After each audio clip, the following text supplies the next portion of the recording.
everybody. Welcome to another episode of the Trust Your Board podcast. My name is Stephen Wright.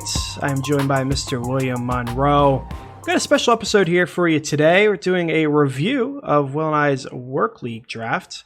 Will, you want to let everybody know where we drafted from, what the scoring is, what all the roster construction looks like? Absolutely, Steve. It's a great day.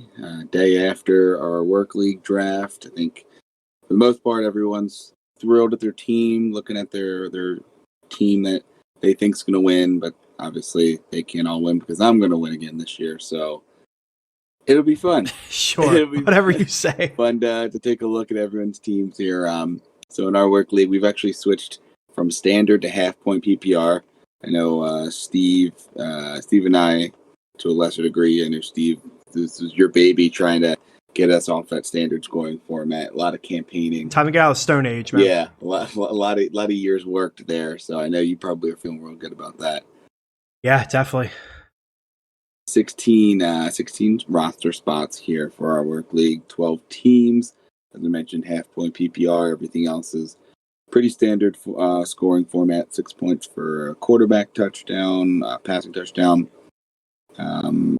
Everything else yardage-wise pretty much the same. Defenses really only lose points for points given up, not yards. And kickers are kickers. So we have 12 teams, 16 roster spots. You start a quarterback, 2 running backs, 2 wide receivers, a tight end, and then you have 2 flex positions. One can be a running back or a wide receiver. The other can be a tight end or a wide receiver. So you can only start 3 running backs at a maximum, 4 wide receivers at a maximum, or 2 tight ends at a maximum, with your kicker, defense, and then 6 bench spots.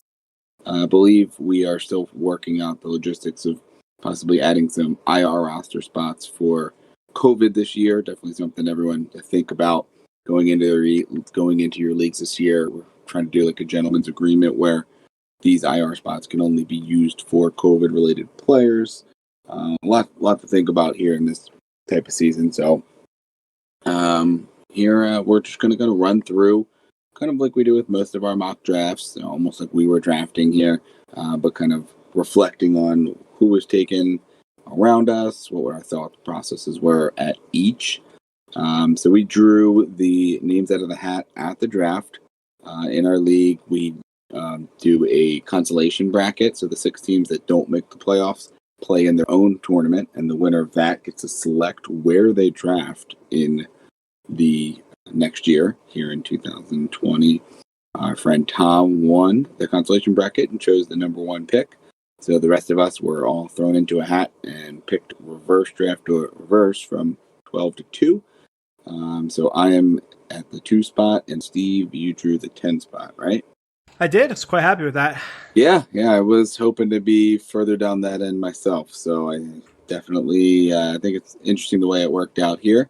But anything else here before we start running through the draft itself? Not the mock. Nah, let's jump into it. All right. So with the first pick, our friend Tom took Christian McCaffrey, put me on the board here. Pretty easy pick. As I mentioned before, I'm not going to fault anybody for taking Zeke over Barkley, but I think it's pretty consensus with those 3. I went with Saquon Barkley. Was thrilled to build around him, and as we noted, where you want to draft from, the 2 spot is a little worrisome because of that running back position dropping off quicker than usual. So that'll be a recurring theme that maybe comes up here on my next couple picks. But I take Barkley. The number 3 pick takes Zeke. Dalvin Cook at 4. Kamara at 5. We do have a wild card in our league, and he went with Lamar Jackson in the first round here at 106, which I'm sure helped Steve get a player of his choice coming up here. So 107 was Michael Thomas. 108, Clyde Edwards-Helaire, not Steve. I'm sure most of our guests were wondering if you were going to get Clyde, Steve, but he goes ahead of you there. And then 109, Devontae Adams. Yeah, I was hoping, man. And every pick, I was getting more and more excited. But yeah, I get up on the clock, and really, to me, it was between Josh Jacobs and Joe Mixon, and it was a roll of the dice as to who would get back to me. And I went with Josh Jacobs. My thought process was I thought both teams behind me would go one running back, one wide receiver each. And I was banking on those running backs being Derrick Henry and Miles Sanders. I was kind of leaning on the homer aspect of things, thinking Sanders would go a little bit earlier. And from that standpoint, it didn't work out. So went Josh Jacobs at the 110. The 111, we had Derrick Henry. And then 112, Tyreek Hill. Then at the 201 went Joe Mixon, which is, I really wanted him to get back to me. And then DeAndre Hopkins. So I was right halfway. I mean, Derrick Henry got picked, so that made sense to me. But I really was hoping it was going to be Miles and that Mixon would slip on through. But it was not to be. So I was stuck between Chubb and Drake. And the kind of gambler mentality won out on the day. You know, I think I had said on the podcast earlier that I was getting a little bit more confidence in Drake because he was seen jogging, and it kind of fits with the whole, you know, he should be ready for week one kind of mantra, and it's not that serious. So I was somewhat more comfortable with it. So I decided to roll the dice, and I liked the way I started. So started off with Jacobs and Drake. After Drake went Nick Chubb, Miles Sanders, Julio Jones, Chris Carson, Aaron Jones, Austin Eckler, and then Travis Kelce went off the board right before your pick at the 211. It gets closer and closer. I'm just seeing, you know, the leaves, the petals of the rose be picked one by one as it gets to me here. Yeah, I know we've been kind of preaching running backs early because of the lack really of the running back position as we go along. And the tier break that I imagined did come up there, right? Austin Eckler. Carson, I don't know that I would have been able to pass on him. I think he kind of is maybe not in that top tier of everybody else that was drafted. You could probably argue that there, but 5, 6, 7, 8, 9, 10, 11, 12, 13, 14, 15 running backs, including Carson going, up until 2-9 pick. So once I got to there, I kind of knew that I was going to have some type of, inverted or partial zero RB strategy here. Having Barkley already, I had one position locked in. Only, have to start 2 running backs, could start up to 4 wide receivers. So I figured that I could really start building that wide receiver core, especially given that, only 5 had gone. I still had my, kind of 6th receiver in that tier there in Chris Godwin. And then, was basically thinking that I'd probably have pick of the litter the rest of the way. I will say Pat Mahomes sitting there was, and then even Kelce Pat Mahomes and Kittle both still available there, were tough to pass up.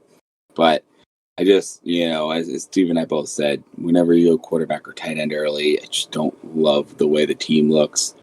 So I didn't want to lock that in and wasn't going to, pass him up with Godwin there. So took Godwin at 211. And at that point, I figured, man, I might be building just a Penn State alumni team at this point with Barkley and Godwin. And there's a few others that would come up here. But spoiler, I do not go Allen Robinson in the next round. Probably wouldn't have been out of the question, though. Probably not too far where he's at. But 212 goes the aforementioned Pat Mahomes, James Conner, back-to-back there. Conner's not a bad pick, and running back I probably would have had to think hard on. But there's just too many really high-end wide receivers available that I figure I can kind of load up at that position here. So I go Kenny Golladay at 302. Evans, I think, is probably right there with him, but I'm not going to double down at the Tampa receiver. And after that, it kind of gets into a group of receivers that I like and don't love. I know DJ Moore goes a little bit later, but he probably would have been the only other option I was really debating. I like Juju, don't love Juju. Amari's interesting, but I didn't want that upside, not taking Thielen there. Really probably Allen Robinson or DJ Moore, the only other 2 could be consideration there for me. But I wanted to go with the guy that I think was going to probably the most talented of the group. I trust the quarterback the most. I think was really the big thing for me that did it at that point. And yeah, a little out of character. I didn't have him in too many of the mocks. But you got to trust your board, trust the guys that you think are going to produce. And they don't want to force a running back pick here. Wasn't thrilled about it, but knew kind of where I was going from here. So after I go Galladay, Mike Evans goes, and George Kittle, another guy that I was debating there, but I just couldn't pull the trigger on the tight end position that early. We'll see how that works out. And may have been maybe a recurring trend a little later here in the draft as well. After Kittle goes Singletary, Cooper, Juju Smith-Schuster, Thielen, and Allen Robinson to Steve. Yeah, I was pretty disappointed that Cooper didn't get to me. I really wanted to pair him and like DJ Moore or Robert Woods here late, but 306, solid pick for him, but it will come as no surprise to anyone who listens to this podcast on a regular basis. I went with DJ Moore. Surprise, surprise at the 310. I was quite happy with that. I wasn't really considering anyone else there, maybe OBJ, but I really didn't give it that much thought at all. I mean, the pick came to me and it was immediate. DJ Moore, this is what we're doing. So won't spend too much time on that. You know, we all know how I feel about DJ Moore, so quite comfortable with him as my one. We had DK Metcalf and OBJ go off to finish out the third. Starting the fourth, we had Todd Gurley finally go to 401, Calvin Ridley, and then I was back on the clock. This is the one where I did have a pause, and I did end up going Robert Woods as kind of the what I view as the safer option. I still kind of debate this pick back and forth today, but it was either him or DJ Chark, and I knew it felt too early for Chark, but it was also one of those situations where like he's not getting back to me. I would have to strike if I wanted Chark, and I still don't know. Like I look back on this now thinking maybe I would do it differently, but I kind of looked and I was like, well, if one of them's going to get back to me, it's probably going to be Chark. You're the only one I was super worried about, and I always thought maybe you would go running back heavy, or you would go with Ertz and then a running back or something to that degree, and maybe he would slip through, but I knew I had slim odds, but I figured he was the best chance, so I went with Robert Woods.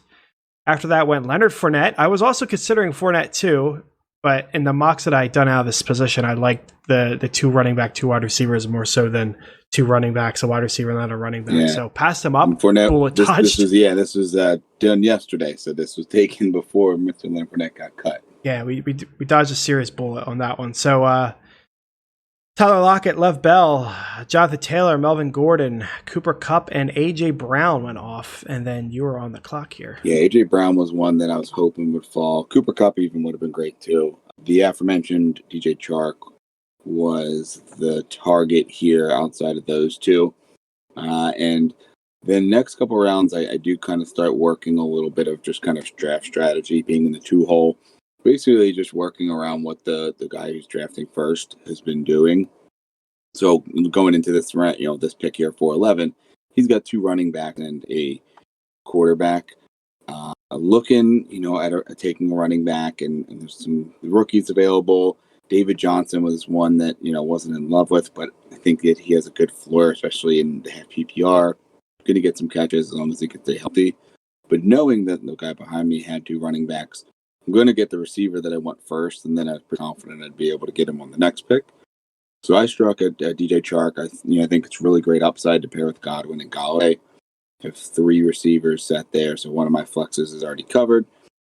So the guy behind me does go Keenan Allen and then Zach Ertz. So he loads up at that position. Here it gets to me, and this is probably the most difficult pick that I've made and still going waffling back and forth. So I do lock in David Johnson just because I don't know that I want to wait another round for my RB2. And it could basically just be punting that position and banking on getting somebody on the waivers eventually.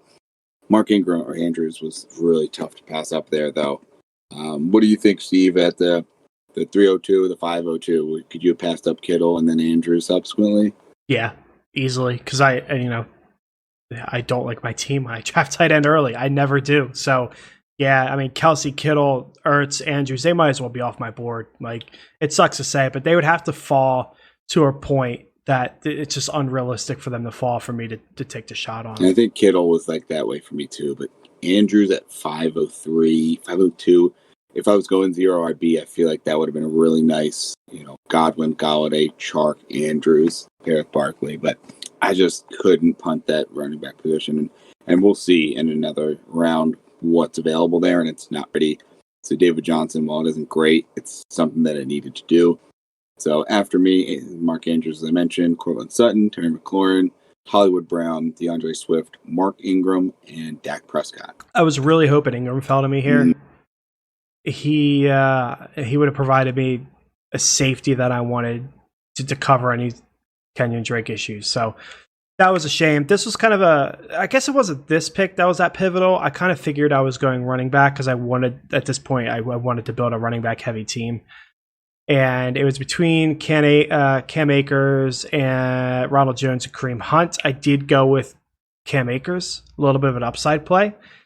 Definitely kind of a worrisome thing now because there's some talk of Fournette going to the Rams, but I mean, there's a lot of talk with Fournette going to a lot of teams. So, take it with a grain of salt, but kind of worrisome. But I wanted to add another running back, so we went with Cam Akers. A lot of running backs going off the board. We had Raheem Mostert going into 5'11", David Montgomery to 5'12", Kareem Hunt 6'1", and then Russell Wilson at the 6'2". So I was back on the clock, and this is probably the pivotal pick. This is where I could grab a wide receiver, or I could continue and just grab another running back, make myself one of the more running back heavy teams here. And at the end of the day, that's what I would rather be. The wide receiver that I was looking at was either Diggs or Gallup, and I like both of them. But again, looking back at previous mocks I did from this position, I drafted Diggs quite a bit, and I just really didn't like what was happening afterwards. I liked the value at the wide receiver that I could get at the 8, 9, 10, but I wasn't a big fan of the running back. So I figured I would just stick with running back. Worst case scenario, I have a lot of running backs and I could trade one of them. So I ended up going Ronald Jones, taking the upside shot there with not a lot of consideration. Like I consider going with Jordan Howard high earlier, but I mean, he usually goes like the 8 or 9 round, which, spoiler, we'll find out soon, he went early, which I guess was fine because I probably wouldn't have targeted him anyway, given I've gone so running back heavy. But we went with Ronald Jones. Darren Waller goes off the board. Stephon Diggs, Tyler Boyd, J.K. Dobbins, A.J. Green, T.Y. Hilton, Jordan Howard there at the 6'10", right before your pick. Yeah, and that was that guy that the 6'10", he was the last team to take a second running back in Howard. So he went heavy at the receiver and tight end position early on. So it's probably why you saw Howard go so early, because the team really needed the position. The guy I was really banking on here was Dobbins, man. And taking David Johnson, I figure 3 rookies on the board, and Swift, Akers, and Dobbins. Plus you got, Kareem Hunt, Raheem Mostert. You got a couple of guys that I thought really had a chance to get back. Dobbins, I figured, was the most likely because most people anticipate him getting a role maybe a little bit later. But unfortunately, he goes a little early, so just looking at the running backs left, you have Mack, Lindsey, Coleman, Antonio Gibson, somebody we talked about. Just not enough that I wanted to pass on some of the valuable position players, or players at other positions still here. So I struck at my wide receiver 4 to lock in my second flex with Devontae Parker, a guy that I'm not overly thrilled about, but getting him in the 6th round here as a 4th receiver, I think it's a really good value pick there. And once again, Kyler Murray is still sitting here. You still have Deshaun Watson as well, 2 quarterbacks that we don't like to go quarterback early, but when it gets into the end of the 6th, 7th round, I'm more than happy to take one of the guys that I think has a great shot to be potentially QB1, but I think both of them are absolutely a QB1 on the year and a really good shot at a top 5. So knowing that the team behind me has Pat Mahomes already, I was debating Murray at 6'11", but knew that I could wait another round, take the receiver I want in Parker, let the pick 1 take Malcolm Gallup and Marlon Mack there at the turn, and I strike a quarterback a little earlier than usual, but usually I feel like I'll go either tight end or quarterback, one of them in the middle rounds, and then wait on the other. And that's what I did here. Kyler Murray, not having a stud RB2, wanted to get a really good quarterback to pair with a great receiving core in Barkley. So we lock him in. Really wasn't too many other guys, some decent receivers. Lindsey was potentially an option, but I just figured, let me get the better player, the guy that I think I'm going to be able to contribute with, and Phillip Lindsay, Tevin Coleman. And as I mentioned, those 2, they go off the board next, 7-3, 7-4. Deebo Samuel at 5, Jefferson at 6, Deshaun Watson at 7, Fuller at 8, Landry at 9 to you. Yeah, so it was another interesting spot. I will bring up, Will, part of my strategy with my previous pick, you had mentioned the team that drafted Jordan Howard. They're the last team to draft 2 running backs. But if you look at that early part of the draft, in the sixth round, going into the 6th round, the team with the 101 only had 2 running backs. You had 2. The 3 spot only had 1. The 4 spot only had 2. So I looked at it and said, these guys are going to need running backs. And, as we've seen sometimes, I kind of jokingly do it to you. I'll punish you for making that mistake. So that definitely played a role into why I drafted Cam Akers and then Ronald Jones back-to-back. Like, let's dry up that running back pool a little bit more. It's definitely going to force bait. them. It is. At the worst case scenario, it's trade bait. And, it's always good to have running back depth.